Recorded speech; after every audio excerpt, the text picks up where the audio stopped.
Hello everyone. If you like what I'm doing here, please consider subscribing, liking, and commenting. It would really help the channel out quite a bit. Thank you very much.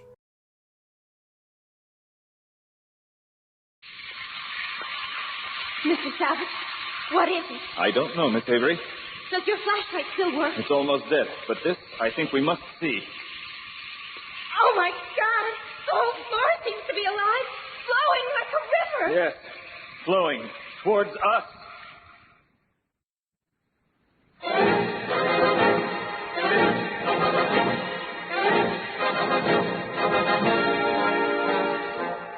Here comes Monk Mayfair, the ape-like chemist. Blazes!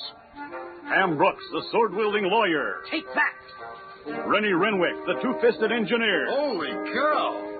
Long Tom Roberts, the adventurous electrical genius. Pipe down, you guys. Johnny Littlejohn, the fighting archaeologist. I'll be super amalgamated! And their leader, the greatest adventure hero of the 1930s, the man of bronze, Doc Savage.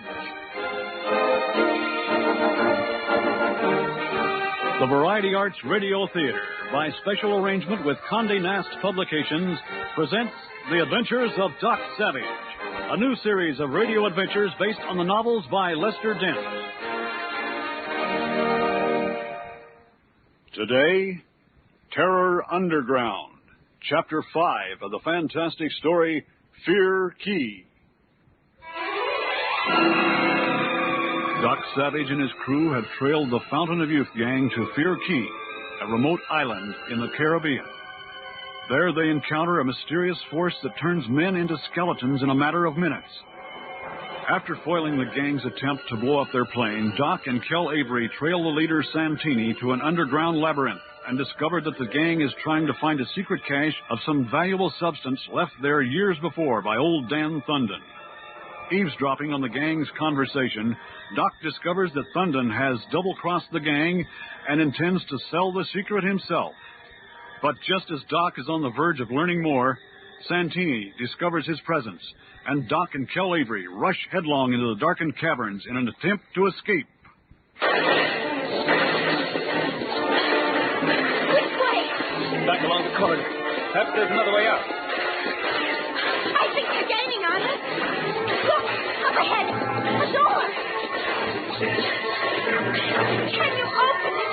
I don't find any handle or fastener, and the hinges are on the other side. Can you break it down?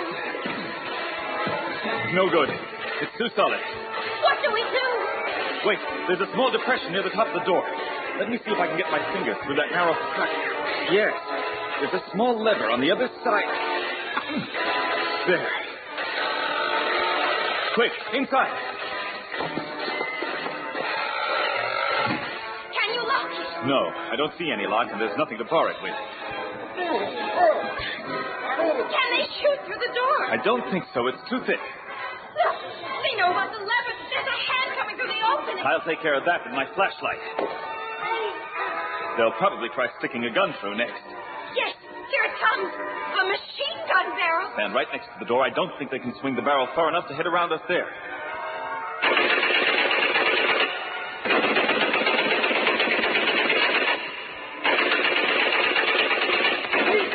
We are getting nowhere this way! Give me a grenade! A grenade! Will it knock down the door? Undoubtedly. Come on. While they set it, we'll try to find another exit.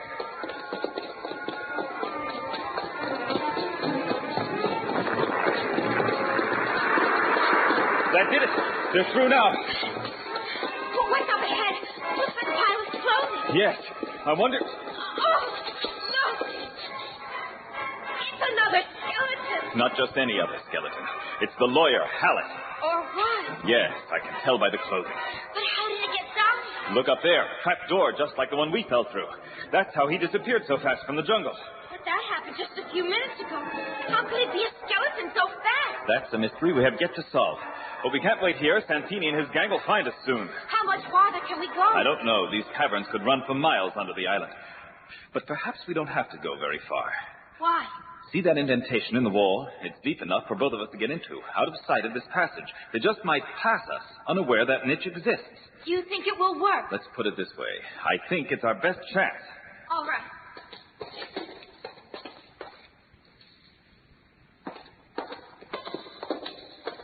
got him now, Santini. We must have. You fool leaking. We do not know that. There may be another exit from this passage. Haven't you explored all of this place? No. On my first visit here, when we found the old man Dan Thornton, we did not pry into this place. It was not healthy. Didn't old Thundon trust you when you was here the first time? Yeah, Shorty's got a point.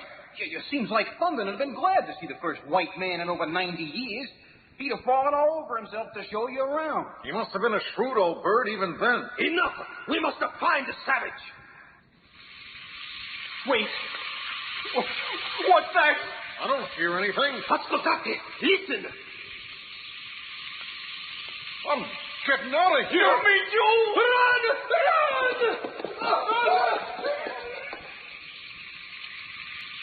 Mr. Savage? What is it? I don't know, Miss Avery. Does your flashlight still work? It's almost dead, but this I think we must see. Oh, my God! What is it? The whole floor seems to be alive, flowing like a river. Yes, this explains a lot. Your flashlight just went out. Run, Miss Avery. Back the way we came. Feel your way as best you can. I'll be right behind you.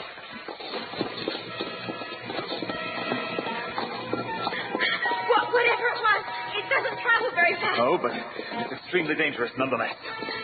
You know what it is. I think so, but later for that, we've got to find a way out. Look, up ahead. Light. Yes, sunlight, unless I'm mistaken. A hole in the ceiling and a ladder up to it. This must be their main entrance to the cavern. It's a quick way out, but it must be guarded. Do we have any choice? Suppose you're right. Come on. No one around. Up you go. Hey, here's the front guy. Do not let him escape! Hurry! Hurry, Miss Avery. I can't. The ladder's shaking. Shaking? Jump off, quickly. Where? Anywhere. Too late.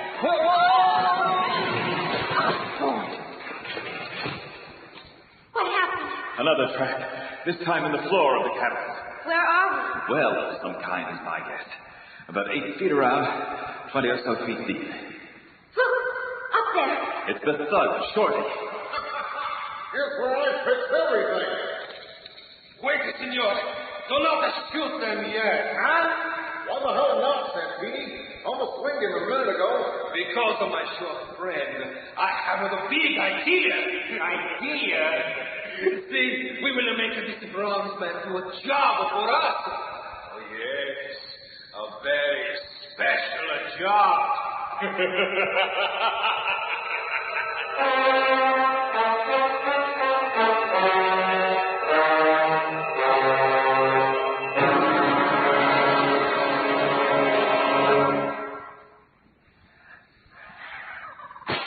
Johnny, long time. Did you hear that? Indeed, Rennie. A percussion with the characteristics of a firearm. I say we look into that. Doc set us to hunting old Dan Thundon, remember, long time? And a fine lot of luck we've had. The old geezer gave us a slip like a ghost. We're wasting our time prowling around here. Let's see what that shot was. A recommendation of acumen.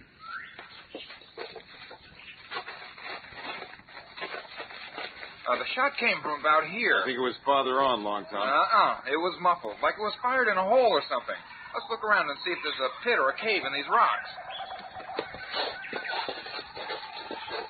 Well, I'll be super amalgamated. What is it, Johnny? I've been ascertaining our whereabouts. It was precisely here that we sighted Dan Thundon. The fellow traversed a convolutionary course prior to his evanescence. What? I didn't get that last. That means that Thundon prowled around a lot before he vanished. You're going to choke on those big words someday, Johnny. Come on, let's keep looking. Say, what happens if we run into that Santini bird instead of Thundon?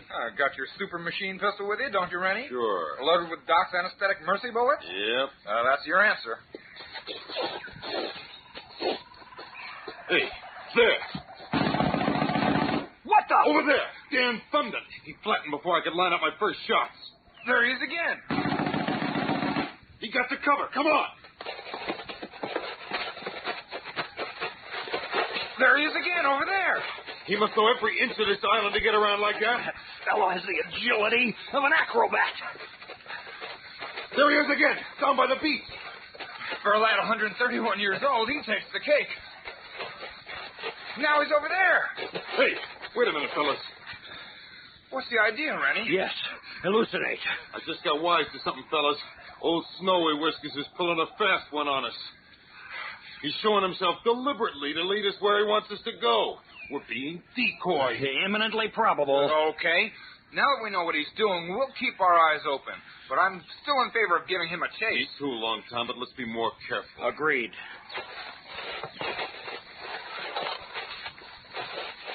Yeah. He's careful not to let us lose his trail. He's obviously leading us to some spot he wants us to visit. Strange way for him to act. No stranger than his warning us that bomb was in our plane. When I get my hands on him, he'll tell things. You said it. And the first thing he'll explain would be just what turned that aviator into a skeleton so I fast. say, look up ahead. He's halted. Yeah, and he's got a finger to his lips and patting the air with his other hand. Seems to be asking us to be quiet and careful. Now he's going into the jungle. Perhaps he's... Go! Rennie, fire around in that mess of mangroves. You got it. He'll be unconscious before we can get to him. That was one of Santini's gang. I recognize the voice. I'll say you sound awful, Johnny. Those cracked ribs bothering you? No. That's a dang lie. You're about played out. Blast it. You ought to be in a hospital. You stay behind us. There he is. Yeah, he's out. He's not hurt bad. Let's see where he was headed.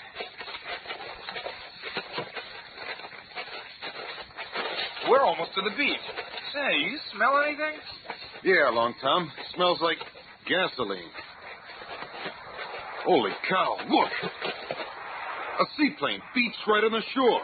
Covered with palm fronds and boughs to camouflage it. That's why we didn't see it from the air. Look, over there. A hut with the roof camouflaged with thatching. And 3 of Santini's men. Guards. A round of mercy bullets will put him out soon enough. That did it. Come on. Wait a moment, fellas. I seem to be folding up. Huh? I'll be super amalgamated. Johnny's broken ribs must be worse than he thought. Right. Pick him up and bring him along. Let's go.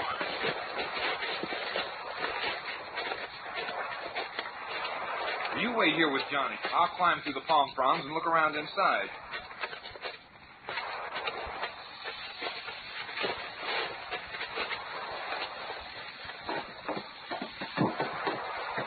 Well, I'm a son of a gun. What is it, Long Tom? Well, come in here and look.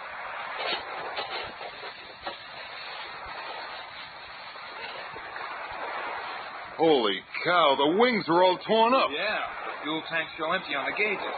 That's why we smelled gasoline. Looks like they were slashed with something like a small axe. Pretty good job of vandalism. Wonder who did it. You gentlemen did a good job there, but your work isn't done yet. London, just let me get one shot. Wait. Now, Santini's gotten a hold of your boss, Doc Savage. What? You better help, Savage. Just tag along behind me, and I'll show you what to do. Wait! No use, Rennie. He's already gone. Well, come on, let's follow him. Say, do I get any attention here or not? That's Pat. In the hut? Pat, are you all right? Except for this piece of piano wire tied around my waist, I'm okay, I guess. Yeah, you're tied to the back brace of the hut. Let me at that wire. Now you'll need pliers. They tied it with pinchers. I've been twisting it and kinking and unkinking it for hours with no I luck. got some pliers in my knapsack. You all right, Pat? I am madder than a tomcat caught in a rat trap. Hey, what was it I heard that old whiskered goat yelling about, Doc?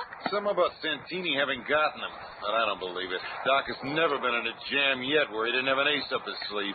Did Santini ever find out you weren't Kel Avery? Oh, no, Long Tom. I wouldn't be here if they had. They'd have thrown me out of the plane if they'd known who I was. They very nearly did it anyway. They probably kept you alive in hopes of making you tell them where the contents of that parcel went to. That's right. Where did it go? You think I know?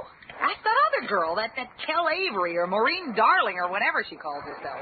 You don't seem to like her. I don't like anybody who got me into what I've just gone through. And I thought you wanted to be amused by a little excitement. This has gone past the amusement stage. Ah, there. Oh, thanks, Ernie. Let's see if anything really has happened to Doc. Hey, look, down the beach. It's Sundin. There, you! Come here and tell us what this is all about! Here's your answer. He disappeared into the jungle. Now, for 2 cents, I'd shoot him full of good hard lead the next time he shows his nose. I wouldn't, Long Tom. Why not? He's on our side. At least until we clean up on Santini's outfit. Well, where'd you learn that? From Santini's talk? Well, if Thunden is going to lead us to Doc, we better get to following him. All right, Rennie. You got Johnny? Yep. Okay, let's go.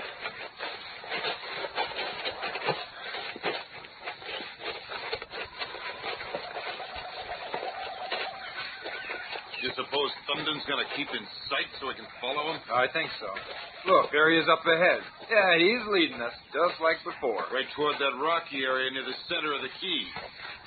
Pat, did Santini's talk tell you anything else? Plenty. And it is the most fantastic story you ever heard. This Dan Thunden was shipwrecked here in 1843, more than 90 years ago. He was the only one from his ship to reach shore, and he's lived here ever since. Well, I've still got my doubts about that guy being 131 years old. Santini doesn't seem to doubt it, and he's nobody's sucker. What else did you learn? Santini found this island by accident. He was flying from South America in a stolen plane. He'd gotten into some trouble down there over killing a government official in Venezuela. He was making for the United States after leading everyone to believe he was flying south. Well, that makes sense. He wouldn't be able to take the usual air routes or fly over islands where there were settlements and radio. That'd explain why he happened to come over such an out-of-the-way corner of the Caribbean as this. Right. He had motor trouble and landed here on Fear Keys. Oh, then what? Then the mystery darkened. He found Dan Thunden and something else. Something worth a great deal of money. What? Search me. Pat, you mean to say you don't know yet what all this fighting is over? No, Rennie. I tried to pump Santini, but got nowhere. They were very glad to learn that I didn't know what was behind the trouble, and I had to be very careful not to let them discover that I wasn't Kel Avery. So Santini and his gang came back to Fear Key to get more of the stuff which was supposed to be in that mail parcel, but wasn't. That it? Right. Santini's crowd shot down Dan Thunden's plane when it arrived and killed the pilot. Since then, they've been trying to catch Thunden to make him show them where the thing they're after is hidden. Santini killed the pilot? Yes, Long Tom. Why? Well, when we found the pilot, he was a skeleton. Oh, that reminds me. There is some horror on this island of which Santini and his men are in deadly terror. They wouldn't tell me what it is. There's that stretch of bare rock ahead where we heard the shot. I heard Santini and his men talk about this place. It's honeycombed underground with caves. It was here that Dan Thunden lived for more than 90 years. Santini and his gang thought the stuff, whatever it is they're searching for, was hidden here. Oh, get your super machine pistol ready, Rennie. Right. Well, be careful. From Santini's talk, I think this place is a nest of traps. Dan Thunden rigged them up as a diversion when he lived here. Some pastime. Oh, come on. Step on that square of reddish rock to your right. It's Thunden. That'll open the trap door. Oh, go ahead, Rennie. Stamp. Wait a minute. What are you doing? The old goat said to stamp, not stoop down and inspect it. Dry up. I'm going to get even with old White Whiskers for his little tricks. Now. You're not stamping on the stone. You're too far to the side. I know what I'm doing. It don't work. Try it again, sir. Rennie, you're still too far to the side. Something's gone wrong. I can't get it open. Look, Thunden, we'll get over to the other side of the place while you come and open it. Come on, over there. I want him by that trap door. Why? Watch. I told you to stamp. Say, he did it. The huge trap door opened. Yes, but look at Thunden. He's passing out, falling down right by the trap door. My God. He looks dead.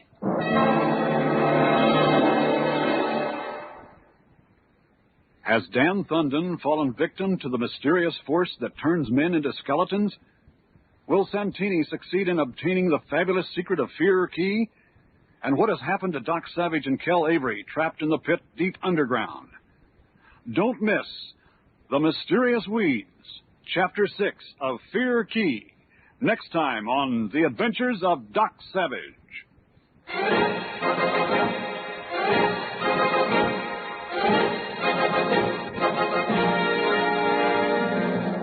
Fear Key was written by Lester Dent and adapted for radio by Roger Rittner. Featured in the cast were Daniel Chodos, Kimmett Mustin, Bill Ratner, Scott McKenna, Robin Riker, Marcia Kramer, Michael McConaughey, Douglas Kohler, and William Irwin. Also heard were Glenn Shaddix and Bob Lyons. Sound effects were created by David Surtees, assisted by Jerry Williams. Production assistance by Samantha Kimmel and Doris Christie. Engineering by Denny King.